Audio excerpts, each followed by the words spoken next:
আমরা চাই রাষ্ট্র অতি দ্রুত অধ্যাদেশ দিয়ে এই যে সমস্যা, এই যে শিক্ষার্থীদের সংকট, এটির সমাধান করবে। বর্তমানে আমাদের এক দফা এক দাবি, আমাদের যে বিশ্ববিদ্যালয় সেটির অধ্যাদেশ জারি করতে হবে।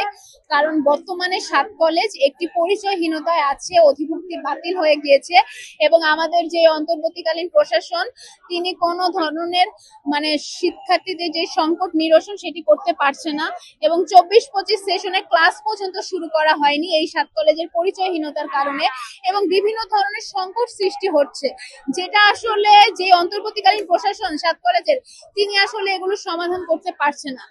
এখন যেই সমস্যাটা দাঁড়িয়েছে এটার সমাধান হবে আসলে অধ্যাদেশের মাধ্যমে।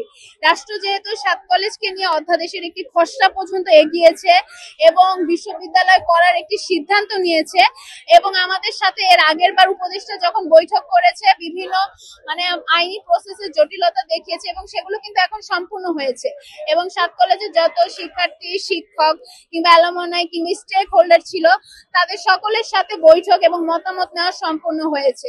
এখন শুধু অধ্যাদেশটা জারি বাকি। অধ্যাদেশ জারির মাধ্যমে 7 কলেজে ভিসি এবং প্রভিসি নিয়োগ করা যাবে এবং প্রশাসনিক যে জটিলতা সেটি দূর করা যাবে এবং আমাদের যে বর্তমানে যে রানিং যে সেশনটা ভর্তি পরীক্ষা দিয়ে ভর্তি হয়েছে 24-25 সেশন, ওরা কিন্তু ক্লাস করতে পারছে না। আজকে মূলত কিন্তু সংখ্যাগরিষ্ঠ ওরা এতদিন যাবত ভর্তি পরীক্ষা দিয়ে টিকেও হয়েছে, এখনো পর্যন্ত ক্লাস শুরু করতে পারেনি, সেশন জট লেগে গিয়েছে।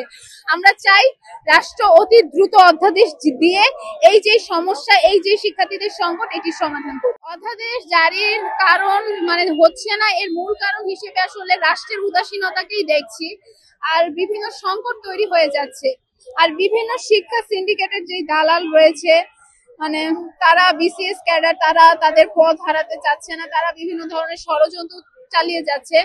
আসলে আমরা আতঙ্কিত, তো আমরা এটার একটা সমাধান চাই। এভাবে আসলে দোদুল্যমান অবস্থায় আসলে টিকে থাকা যাচ্ছে না, কারণ এটা একটা উচ্চ শিক্ষার সেক্টর। আমাদের অসুবিধা হলে আমরা কাকে বলবো? এমনকি যার কাছে যাই অন্তর্বর্তীকালীন প্রশাসন, তিনি আসলে কোনো সমাধান জানে না। তাকে অধ্যক্ষদের সাথে শিক্ষকদের সাথে অধ্যক্ষদের একটা জটিল পরিস্থিতি তৈরি হয়েছে। তার মধ্যে দিয়ে শিক্ষার্থী এবং শিক্ষকদের ভিতরেও একটা জটিল পরিস্থিতি তৈরি হচ্ছে।